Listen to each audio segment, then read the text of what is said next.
On the 11th of March 2020, the World Health Organization declared COVID-19 to be a worldwide threat, a pandemic, and together we isolated from each other, for each other, so that soon we may once again lead normal lives. Now, as we are slowly but surely being released, rediscovering ourselves, our loved ones, and our communities, I'd like to reflect on how the social media platforms we used every day played their part in keeping everybody sane throughout this pandemic. Hello everybody, my name is Prolific, and today I'd like to talk about digital communities, what they are, how they're formed, and perhaps most importantly, how online celebrities, digital celebrities, help facilitate them.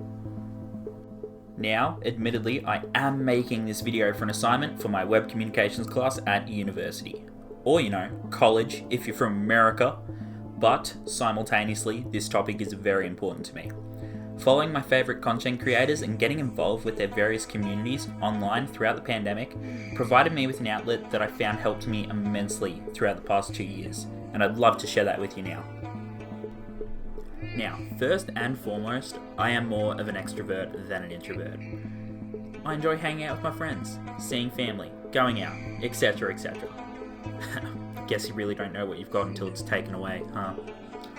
But as you can probably guess, throughout the pandemic, similar to everybody else, I had found myself isolated from most of my family and friends.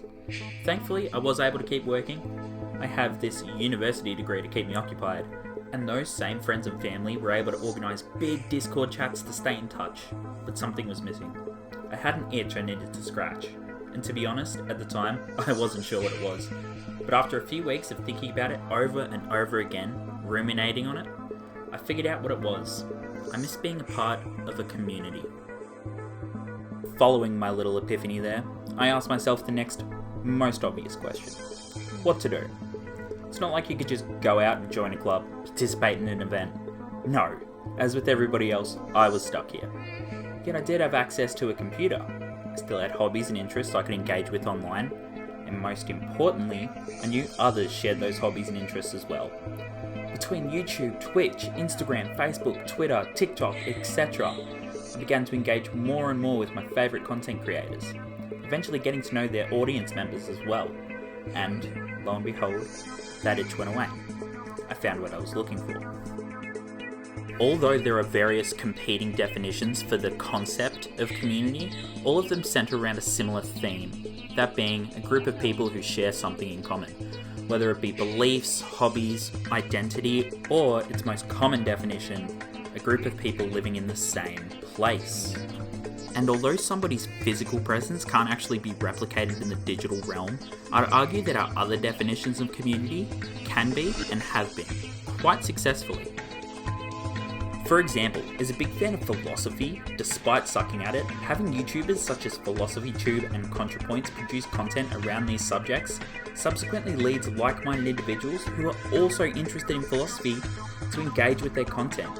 Through comments, subreddits, fan-made pages, etc., the list goes on.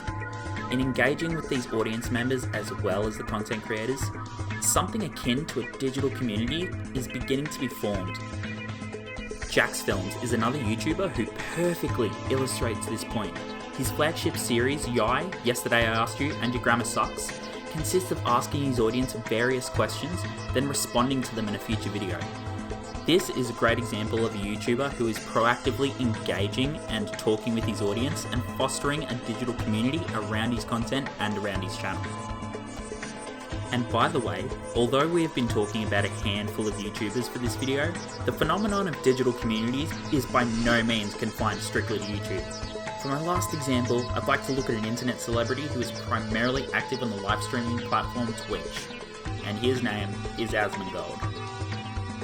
Despite having a substantially massive social media presence, he not only consistently engages with his audiences through the chat function on Twitch, but actively attempts to involve his viewers in his content, hosting community events within the video games he streams to the platform, such as World of Warcraft and Final Fantasy, encouraging participation throughout his fanbase.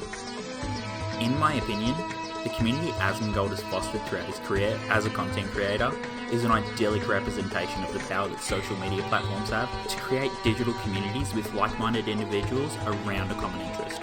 Even just a quick glance through Asmongold's various social media pages across the platforms he's active on make it transparently clear that his audience are an engaged, proactive and involved community of people. And I'm not just saying that because I'm one of them. And so, I guess what I'm trying to say with this video is a big thank you to all the content creators out there, to the ones I mentioned and the millions I didn't. Producing content on topics you're passionate about, whilst cultivating and maintaining an active fan base around that, has led me, like so many others, to feel a sense of place and belonging amongst your fan bases. You've developed a space online for people to connect and grow. You've developed a digital